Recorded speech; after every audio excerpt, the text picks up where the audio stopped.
Paramashivoham. Om Nityananda Paramashivoham. Om Nityananda Paramashivoham. Om Nityananda Paramashivoham. Om Nityananda Paramashivoham. Om Nityananda Paramashivoham. Om.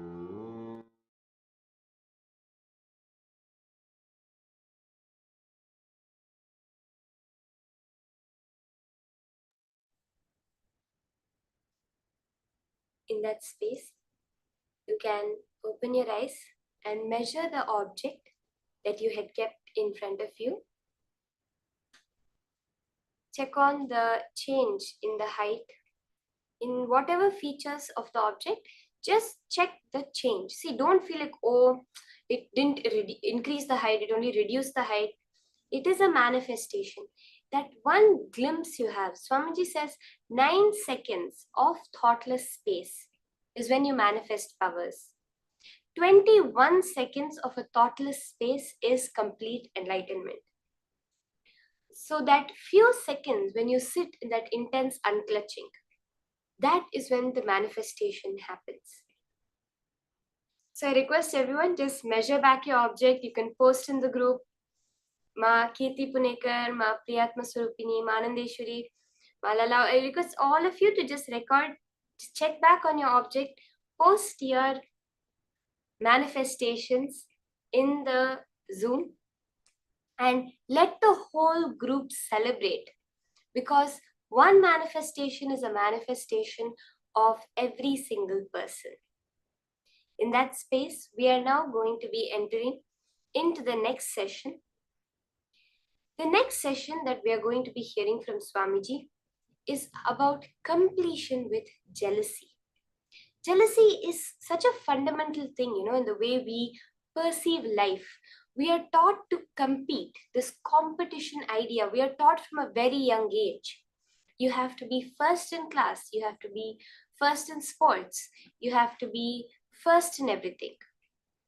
That completion, bringing the space of oneness with everybody, is what is the powerful cognition Swamiji is going to be giving us in this next session.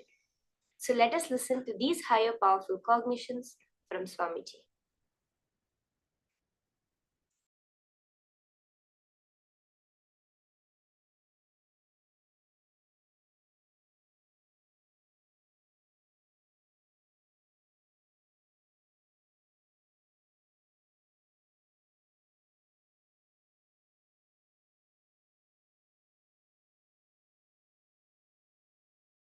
Next pattern we will work on is the pattern of jealousy and comparison. Vishuddhi chakra, throat center. The thought pattern of jealousy and comparison.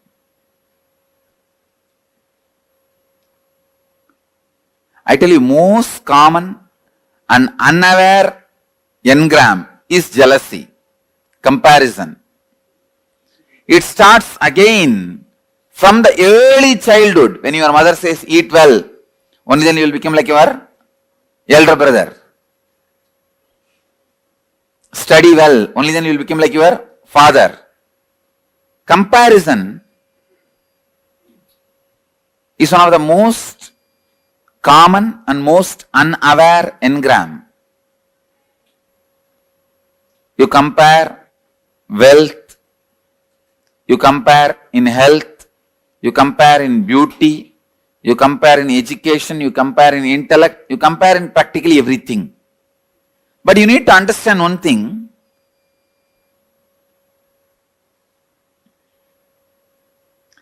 God is not an engineer to do mass production. Only in mass production you can compare one product with another. God is an artist. He paints each one of you. He designs each one of you. He carves each one of you. How can you compare between one art piece and another art piece? You are unique. Each one of you are unique. All of you are not equal. No. All human beings are not equal. No. All human beings are unique. It's like each human being is a unique flower. Uniqueness flowers in you. Fulfillment flowers in you when you realize your uniqueness more and more and more.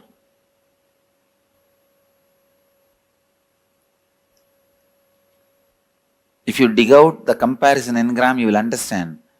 Sometimes you waste years of your life just because of comparison. Your neighbor has a big house. Even though you don't need, you waste so much of your time, energy, putting it and investing it in a house. Finally, when you have that big house and are not able to maintain it, when you are not able to maintain, when you realize you don't need that big house, you feel, oh God, 8 years of my life I wasted in this. I really needed a car. I could have put little bit of money into the car. Instead, I put all the money into this house. Now I am not able to maintain.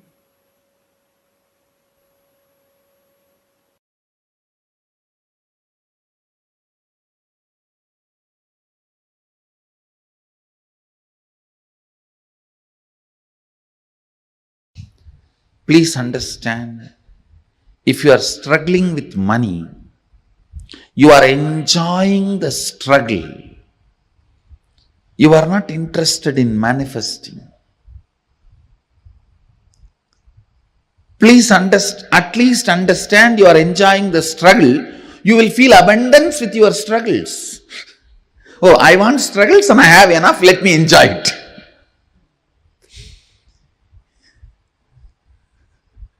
At least feel abundance. You want struggles, 2000 struggles around you, and you have 2500 struggles. Enjoy them.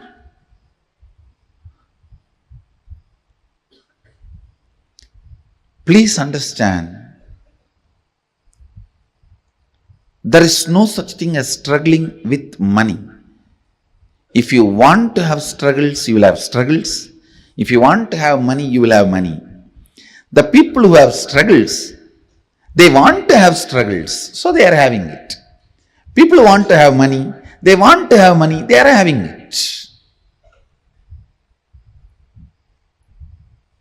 So, decide, you want to have struggles or you want to have money, you will have it. That clarity should come to your biomemory and muscle memory. You will have what you want. Next.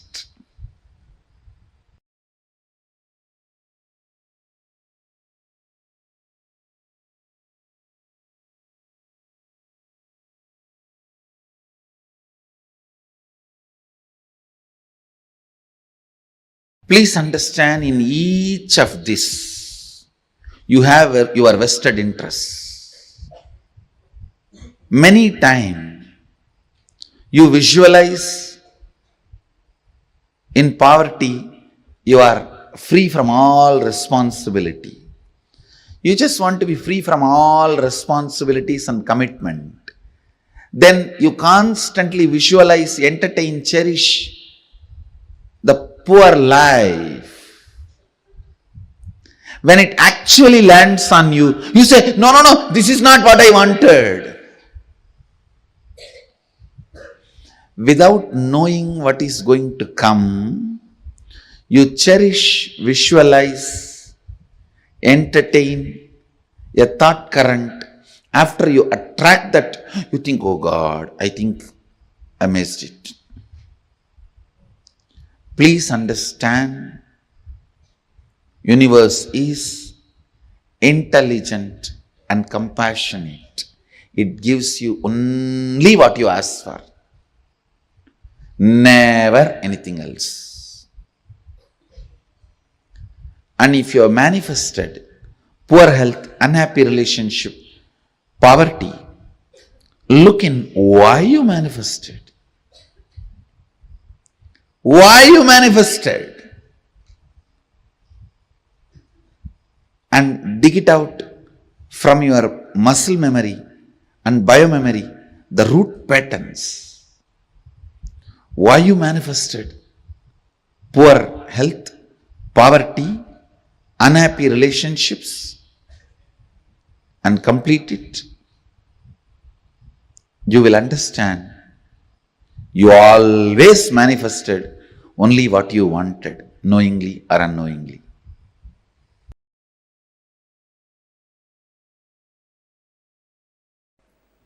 Throat center. A throat center. This throat center is blocked when there is a non-alignment between the imagination, expectation you carry about others and the others' expectation about you. Listen.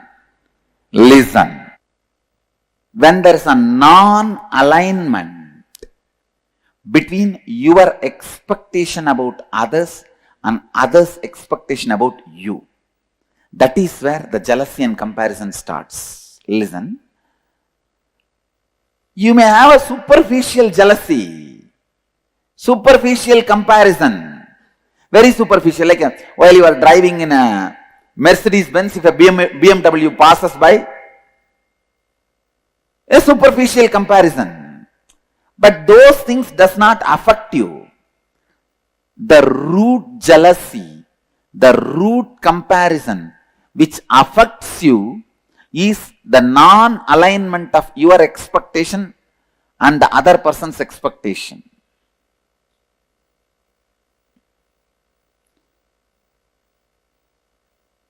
How many of you have in your life the non-alignment between your expectation towards them and their expectation towards you? Both of them are not in alignment. Then you have a problem in throat center. Anyakara is what you believe and project others to be for you as per your understanding. Listen. These are all like a legal definition. Anyakara is what you believe and project others to be for you. In this example, what I expect you for me and how I tell that to you. Clear? For example, now I am expecting Bhagavan to build a temple in Dallas, so I am expressing it to him. This is my Anyakara. He expects me should always honor all the words I utter and fulfill them. That is his Anyakara for about me. Clear? But now there is a non-alignment where I am fulfilling but he is not ready to fulfill. Clear? So his throat has a problem.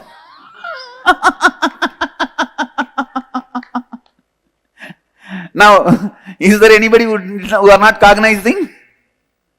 But if he builds the temple and I don't honor this time keeping or what he expects from me, then I have a problem. I have to alter, transform and stretch. Clear? Here is a volunteer. What that volunteer expects from me is Anyakara about me. What I expect from him is Anyakara, my Anyakara for him. Clear?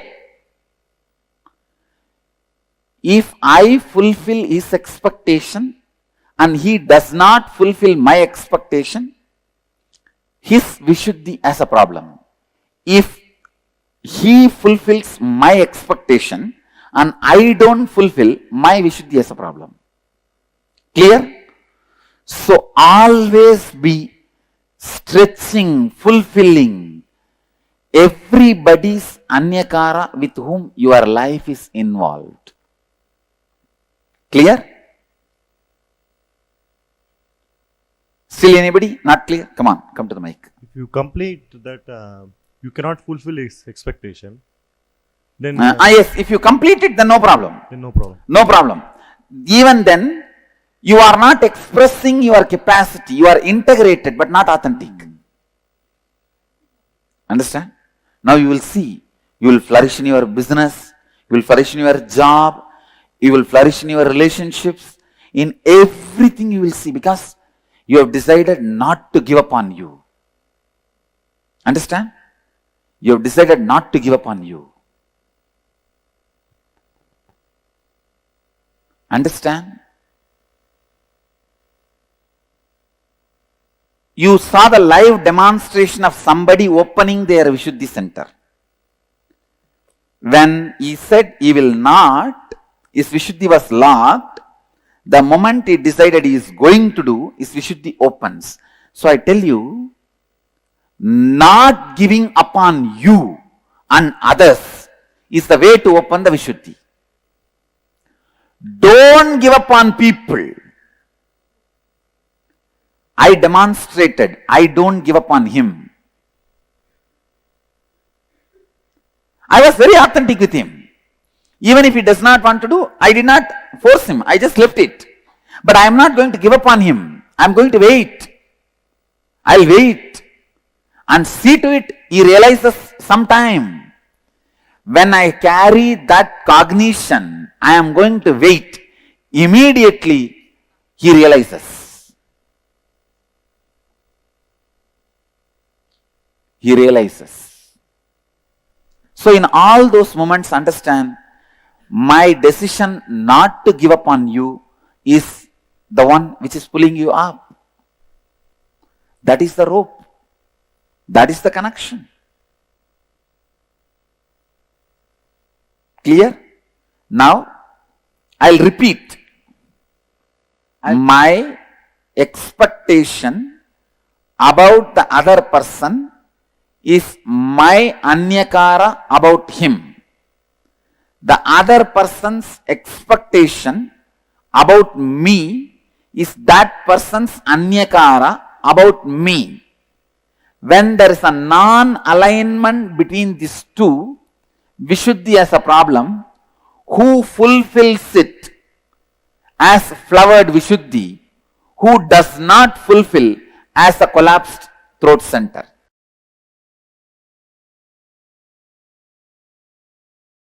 Now listen. Let me come back to emotion retention and emotion fermentation. You get multiple types of emotions, almost all emotions every day. Sometimes lust, sometimes greed, sometimes fear, sometimes the multiple versions of fear, sometimes worry, sometimes love, sometimes attention giving, sometimes attention asking, sometimes jealousy, sometimes comparison, various emotions, sometimes the willpower, sometimes arrogance, sometimes frustration, different emotions I can describe. All kinds of emotions you get. But logically, through your conscious decision, the thought currents or emotions which you cherish stays inside you and starts getting fermented. The good news is, no emotion gets fermented inside you. No fermentation of emotions happens inside you without your conscious support. You should understand that.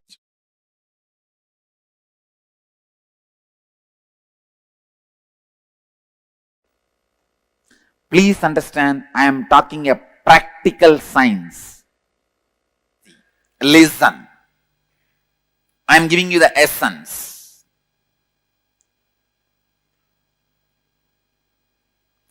Whenever there is an inauthenticity in Anyakara, you end constantly comparing yourself and your life with others. You end up with jealousy, hurt, anger, suffering. Then you are caught in comparison and jealousy. Jealousy is outcome of deep innate violence you carry. Listen, I am putting it in a better way. Please understand, when somebody expects something from you, when their image about you demands your expansion, you are not interested in expansion. The violence you have, you show towards them as jealousy, saying, you expect this from me? Come on, now I will expect this much from you. You prove. Getting it? Cognizing it? How many of you are cognizing it? Jealousy starts to justify. Listen. Jealousy starts to justify you not fulfilling others' image, or, listen, jealousy starts to justify you not fulfilling others' image. Understanding? See, I will not fulfill what he wants from me because he does not fulfill what I want from him. And I will expand what I want from him before even thinking whether he is going to fulfill or not. If he has 10 million, I'll put it as 100 million I want from him. Then go there and say, see, he is not fulfilling my 100 million, so I am not going to fulfill what he wants from me. Getting it? Cognizing it? Jealousy starts as the justification.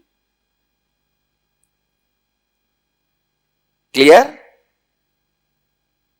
Then it becomes a violence to declare your supremacy. Let me tell you. Cognize. Listen. First, hey, you have 10 million. If I ask 10 million, you may give. No. I'll ask 100. So you can't. So now, because you are not fulfilling, I can justify why I am not fulfilling. Why I am not expanding me to you? Because you are not expanding you to me. As a justification, jealousy starts. Then you have justified to many people that why you are jealous. Why you are jealous. Why you are jealous? You are justified to many people, and many people have fallen with your argument, and they say, all right, you are right, you are right, you are right. Then the jealousy doesn't keep quiet. It declares, now I am the supreme. Listen. For example, I say, hey, give me 100 million. You are not giving. So now, I am also not going to fulfill your image about me. Then this fellow, he says, yes, right. He falls. Then second fellow comes. For him also, I am not going to expand to you because you are not expanding to me. Justification. He falls. So one by one, when people start falling, suddenly you declare, hey, I am the most supreme. How many of you are cognizing it? Do you see in your life, in some areas, you have declared supremacy?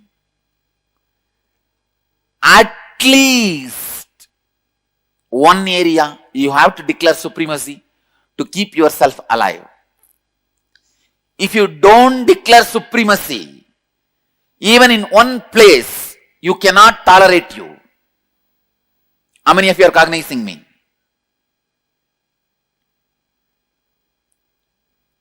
Clear? Where you declared supremacy is the root jealousy suffering pattern with which you are struggling. Listen, look in and verify at least 2 situations that happened in your life where you experienced jealousy and used it as a justification mechanism. Means, he is not fulfilling, why should I fulfill? I am justified. Some way. And look in and identify, write down how this jealousy became a defending mechanism, defending you from your own inauthenticity. When you are not coming for morning yoga, you say everyone is not coming, then what is the wrong? Nothing wrong. I also don't need to come. This is the level of the human awareness. I tell you, even the collective consciousness theory is nothing but your justification of jealousy, saying that everybody is like that only. I was also like that. And the third, look in and identify and write down how your defending mechanism protected your inauthenticity and how you declared supremacy of your inauthenticity.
I think this is one of the most perfect ever, liberating ever description, revelation that someone can give to us on comparison and jealousy. I love this, especially the first set of clippings that we're watching. I really love that whole series because the way how Swamiji explains the issue with jealousy, what is jealousy, and how all of us are so caught up in comparing ourselves with others, and how this is actually a play of our inner image, outer image, and others' image, especially our others' image, how we not fulfilling that gap is actually creating jealousy in us. Just understanding the problem liberates us. That is exactly how I feel with this particular pattern that Swamiji was talking to us about. Now, I request all of you, I know I saw that so many of you are clicking with what Swamiji was revealing. I request you all to take a few minutes and share what did you understand.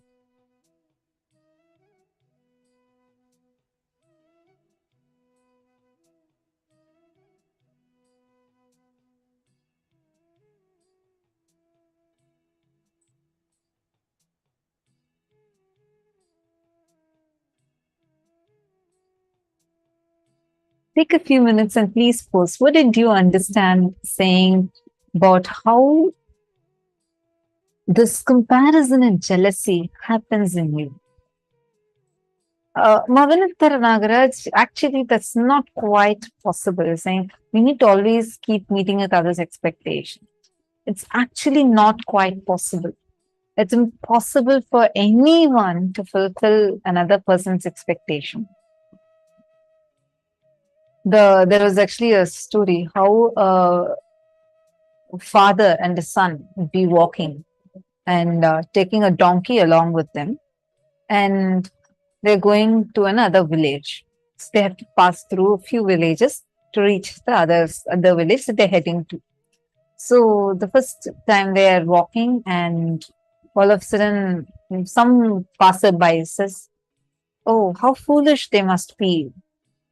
They're this dad is making the son walk while the donkey is just there right next to them. Can't they just make the son sit on the donkey and take him to the next village?" So both the father and the son hear this, and the father says, "All right, take and place the son on the donkey." Continues. And they go to the next village. And while they're walking, some villagers pass by and say, "Look how selfish the son is. Poor father is walking so long, and the son is so selfish. Only he sits on the donkey and goes. Why can't he let his father to sit instead?" So the father and the son look at each other. They exchange places. And as they continue, some more set of villagers see, "Oh God, so selfish this father is. Poor son is walking. Why can't he make the son also sit along with them and go?" So the father decides, all right, and takes the son and makes the son sit in front of him and goes on the donkey. They pass by, they go towards the next village. And in that village, people are like almost, a group of them were almost coming to hit the father and son, saying, "Do you guys have any kindness towards animals? You guys are torturing this poor donkey. You should be instead carrying this donkey and going. How are you torturing this donkey by two of you sitting on this donkey and going?" Father and son look at each other again, and this time they decide they are going to carry the donkey. So they take a long stick, tie the donkey's legs on two long sticks, hold it, and start walking. The father is in the front, the son is at the back. They both walk, walk, walk. As they are passing by, suddenly they are in a bridge and they're walking, and a strong wind blows, and all three of them fall into the river and drown. This is exactly how we are. We keep trying to fit ourselves into other people's expectations, trying to see, oh, I had to fulfill this person's expectation, that person's expectations. It's never possible. You can never fulfill everybody's expectations. Never can everybody in the world be happy about you. Tell me one person who's like that. Even who you will be thinking as your favorite celebrity would have their own set of so-called haters, trollers, whatever. Am I right? So it's not about fulfilling everybody's expectations. It is about fulfilling the anyakara the other person has for you. Now, what's the difference? We're going to understand that a little deeply, because it's impossible that you'll be able to fulfill everybody's expectations on you, but you are going to be learning about how to fulfill what the other person is having as an anyakara for you. You're understanding?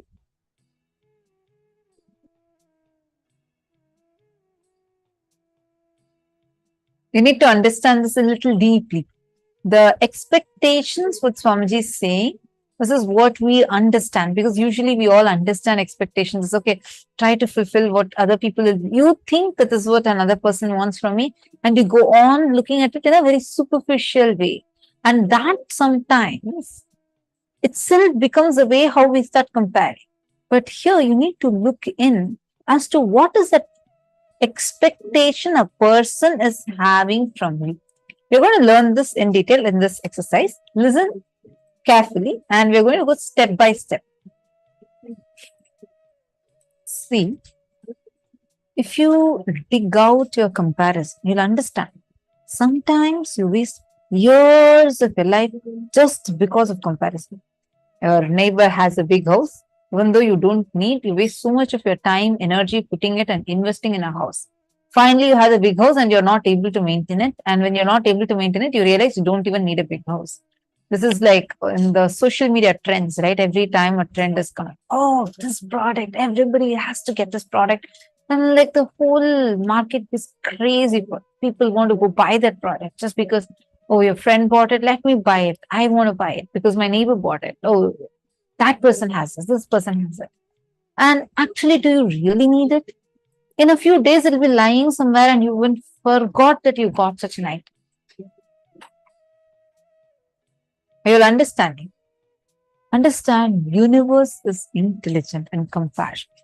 It gives you only what you asked for, never anything else. And if you have manifested poor health, unhappy relationship, poverty, look in. Why you manifested it? Dig it out from your very muscle memory and biomemory, the root patterns, and complete with it. Only then you'll understand you always manifested only what you wanted, knowingly or unknowingly. See, Swamiji explained so beautifully about this expectations thing. When you say, I want to fulfill everybody's expectations of me, we deal it in a very superficial manner. But when you start identifying, go with each person, based on whatever is your declared outer image and declared inner image. You have said, for example, let's say that you are declaring yourself. Declaration doesn't not always mean that you have to go and announce to everybody. For example, for your children, it's an automatic understanding that you are going to be a loving, caring mother. So, let us say that your son is getting so attached to to the neighbor much more than you. You start feeling jealous of it. So, feeling why? Because deep inside you feel he's expecting me to be very loving towards him, because that's what is aligned to even your inner image and outer image, your declaration about you. And you feel that you're not able to keep up to that. But that gap, you start feeling, you start filling it with violence and start reacting to the other person with violence. You'll actually see like, oh, does she cook as much as me? Does she care as much as I care for you? The other day I made sure that your hair is combed, but the neighbor auntie, she didn't even think of all of that. You start coming up with reasonings like this. You start seeing how because you are not able to fulfill what the other person is expecting out of you, you fill it with jealousy. That violence is jealousy. Uma has posted, I found it interesting that jealousy is connected with the third center, Vishuddhi Chakra. Much deeper explanation than people normally give. Absolutely. Actually, Ma, you should definitely read a book called as Guaranteed Solutions by Swamiji. Oh my God, it's so amazing. So amazing. Actually, Swamiji has authored almost 1,300 books. And Swamiji has made all these books available completely for free. Till date, never a book has been sold for any price. It's never like Swamiji distributes all these books freely, and definitely download this ebook called Guaranteed Solutions. Such an amazing, amazing book. It talks about all the 7 chakras, and it'll give each chakra what it is blocked by. Just listening to Swamiji's revelation on comparison and jealousy liberates you from it. How many of you are understanding about this comparing part? And how many of you are able to recognize the violence? Many times you feel like just because you feel you are not able to keep up with the other person. See, Ma Vinutha, I just want to see, because earlier, I think Ma Vinutha only, right? You had posted saying we have to fulfill everybody's expectations all the time. That would make it feel like it's impossible. That's why I just wanted to explain to you. It's not about fulfilling everybody's expectations all the time, but what you have declared yourself to be. For example, now let us say that your parents, okay, you have a desire to be a software engineer. You want to build yourself as a software engineer, but your parents want you to be a doctor. Now there's a conflict. I expect you to be a doctor and you want to be a software engineer. This does not mean you have to give up on your dreams and go and become a doctor. Nor does it mean that you should go fight to them and go become as a software engineer. It's neither of these. If you address it as just as fulfilling, everybody's expectations, I should keep saying yes, it'll make you only feel restricted and powerless. So that's why I just wanted to correct that. I think earlier, you had posted it now. So that's why I said it's not about fulfilling everybody's expectations, but it is about what you are declaring yourself to be. When people are expecting you to fulfill that anyakara, you are declaring yourself to be a good daughter to your parents. And you love your parents and you're declaring yourself to be that. So their expectation of you, that good daughter, includes that you would listen to them. So when you actually complete and look at it, the way you would operate would be completely different than when you start comparing, saying, oh, my sister alone is getting to do what she wants. I'm not getting to do what I want because probably my parents love her more. You start getting into those delusional thought currents, which is why you should start first understanding where the issue is. What is it that needs to be addressed? Ma Saraj is saying, Ma, my friend's son is a gambler and has wasted a lot of money. We can't say she wanted it. Actually, Ma Saroj, honestly, there's nothing that we manifest without us wanting it, including our suffering. You may wonder, probably in our past birth, somewhere we might have thought, I want to have the suffering. No, it's not in your past birth. Even now, many times, we cherish our victimhood. We cherish the struggles we go through. You feel like you have not achieved something if you have not struggled for it. Something comes, you feel like, I have not done the struggle. Many people find that as a blockage even for power manifestation because they have not struggled for it. You feel it's not just a struggle, but even the worrying part. We're so addicted to worrying. We feel when worrying is missing, some anchor for our life itself is missing. So, as you inside, even you cherish it, you are giving that as an order to the cosmos. Every time you tell your victim story to a person, How do you remember it? It is you cherishing that thought current. And it's like you're placing an order to the cosmos. Cosmos will say, Tatastu, so be it, let it happen. And you manifest it and you wonder, when did I ever wish for this? It's not always you would have wished exactly for that particular action, but the result that it would give. What kind of a thing it is going to be making it as a reality for you.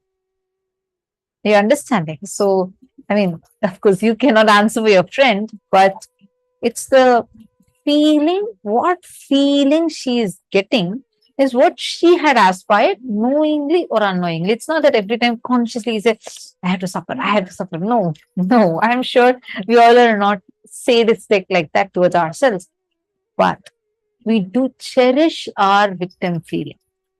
We feel so rightful, justified to say how all these people treated you, how no one understood you.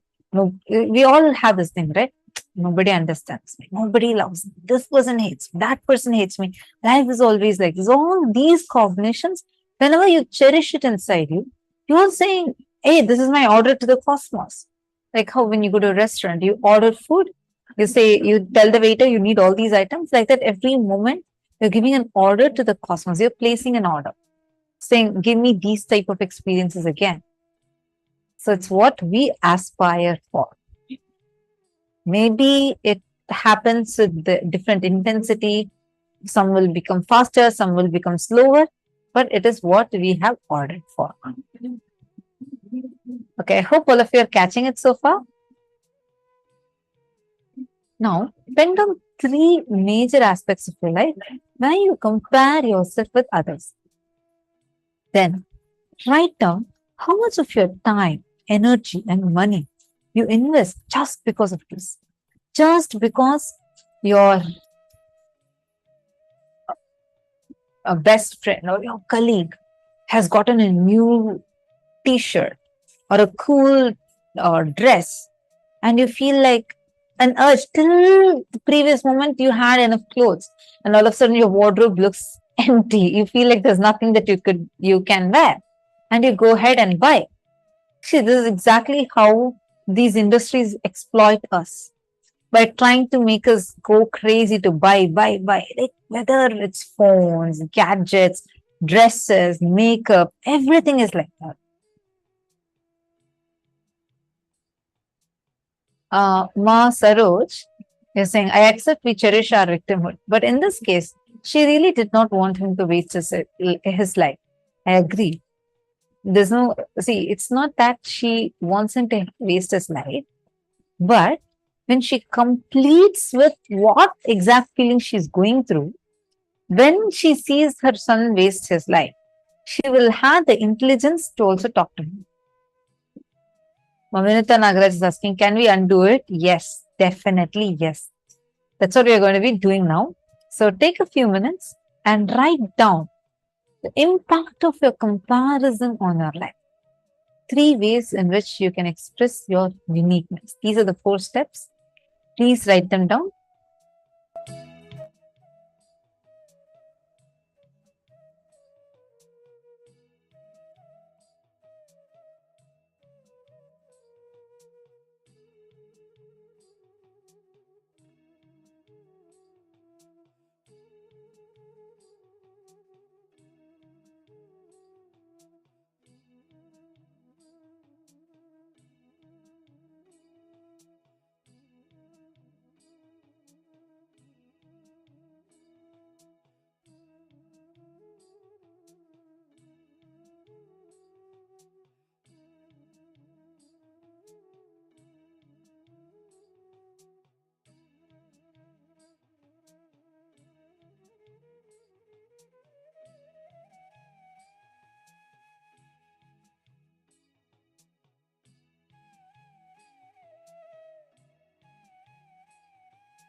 Please relax.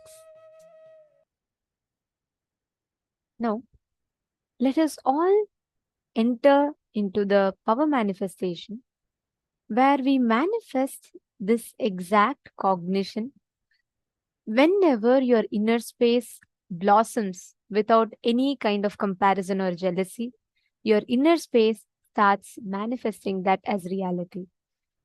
Whenever your inner space blossoms without any kind of comparison, without any kind of jealousy, you start manifesting powers. You start manifesting the ability to see, the ability to alter the reality, the ability to change things as you want. All of these extraordinary powers you start manifesting. Now, we're going to be doing this exact same thing. Now, all of you have written down. You all have finished completing, right? Okay. Now, what you're going to do is sit in that same space with that decision and complete with all the confusion, dilemma, anything that is there in you. And sit with the decision to manifest without any comparison, without any jealousy. Whenever you have a confusion, Ma Vimala, go ahead and you can ask your question.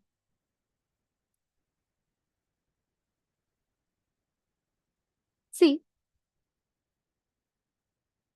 understand when you do not have any comparison and jealousy, you start manifesting the highest power, your uniqueness within you.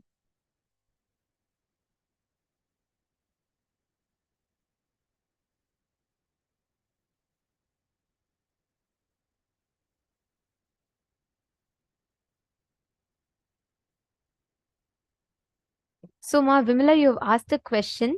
I'm seeing a question from Ma Vimala.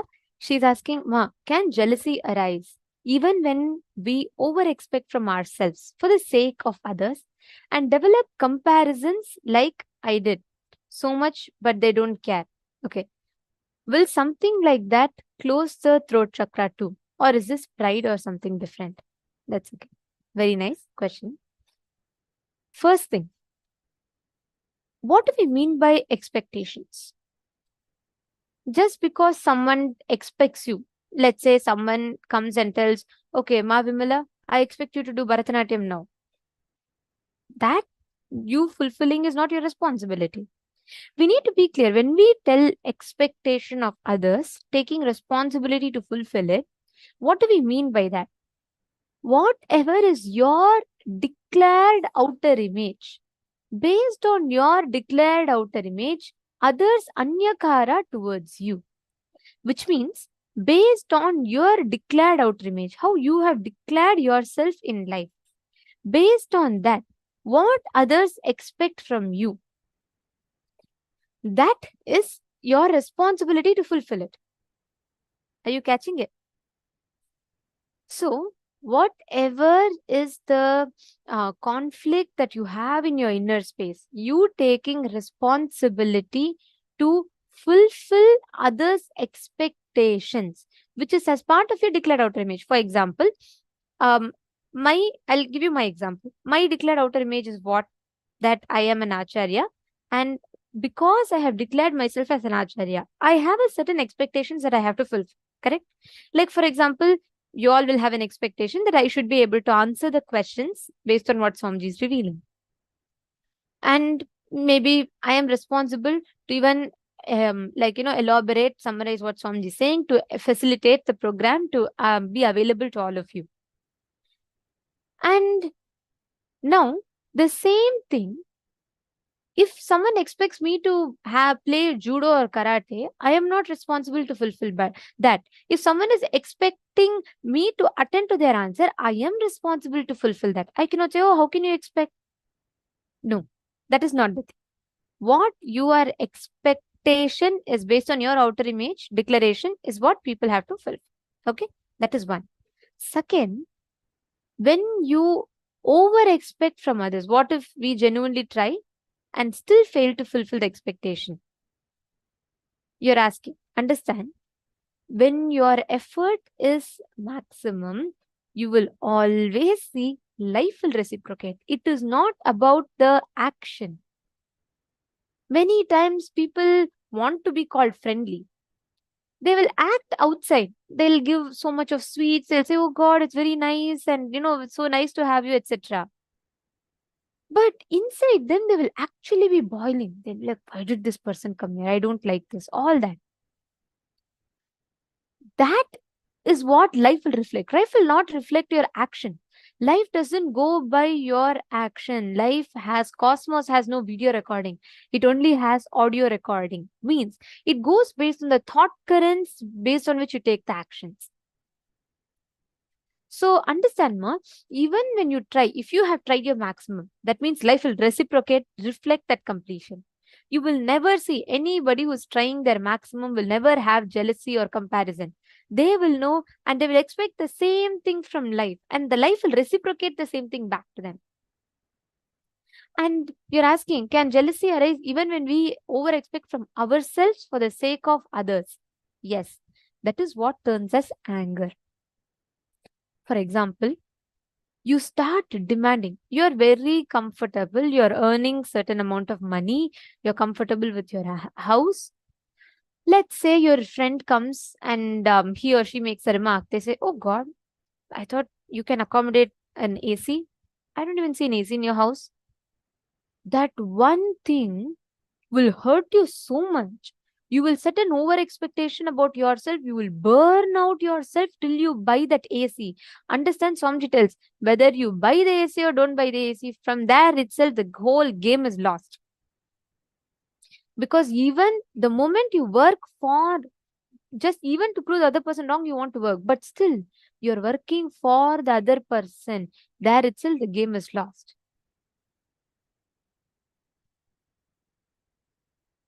Ma Vimla saying, now I understand the importance of my outer image and others' image of me. And same way, Ma Vimala, let's say you are trying, you're not able to fulfill. Start taking responsibility to complete the other person. Start taking responsibility to make sure that you're clearing that expectation from the other person, saying, "This is what I committed. This is what I'm expected to do. This is what I could do. This is what I could not do." All of that. Start with that. How you are, what expectation of yours you're holding outside, how you are holding yourself outside. That matters a lot. Understanding? Because based on your outer image, if someone is expecting too much from you, then leave it. You're not responsible or expected to fulfill it. But whatever you have declared, you are responsible to fulfill. It becomes your dharma. Just if I am declaring myself as an acharya, I cannot say, "Oh no, I can't answer your question. I don't have mood for it." Then I'm being adharmic. You're understanding? I am responsible to fulfill that. Second, whenever you expect, you set your expectation based on comparison with others, the ground is wrong. If you build a building on a shaky ground, the whole building will collapse no matter how strong material you build the building with. The foundation is wrong. Same way, whenever you say, "God, this is a trend on social media. Look at my office. All my friends are having latest release of iPhone. People are all flaunting their iPhones on their social media, and I don't have the latest one, and I don't even have an iPhone still." Just for that, you put pressure, you work, you borrow loans, and you go and buy that iPhone just so that you feel equal. Understand? The moment you start working for it, the foundation is wrong, you fail there. The platform from which you're beginning to operate itself is wrong. That is jealousy. That comes under comparison. Definitely it comes under the radar of comparison. Understanding?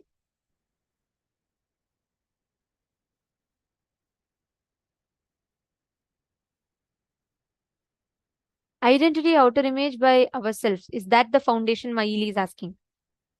Fundamentally, your inner image is the foundation. The four images. It's like the four pillars. The roof is standing based on four pillars. Even one pillar is removed or shaky, the whole roof is shaky. It starts falling. Understanding? So all the four images are the fundamental base. Your inner image adds strength to your outer image. Your outer image adds strength to your other's image. Other's image adds strength to your life image. So all these four put together forms the foundation for your existence. That is why it's important. Right now, we are having inner image is this much, outer image is this much, others image is some other height, and life image is extremely low. How will your identity stand? It is going to be very shaky. We are responsible to bring all the four into alignment of the same. Understanding?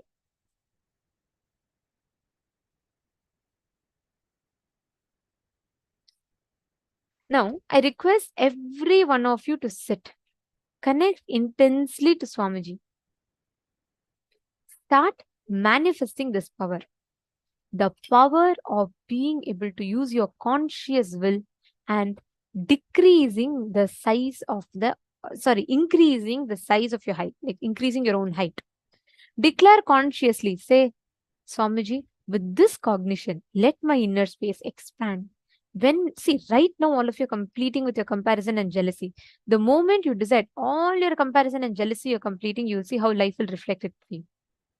Sit now, measure your current height, and from there, all of you can take the measurement of the current height and start manifesting the power to increase the height.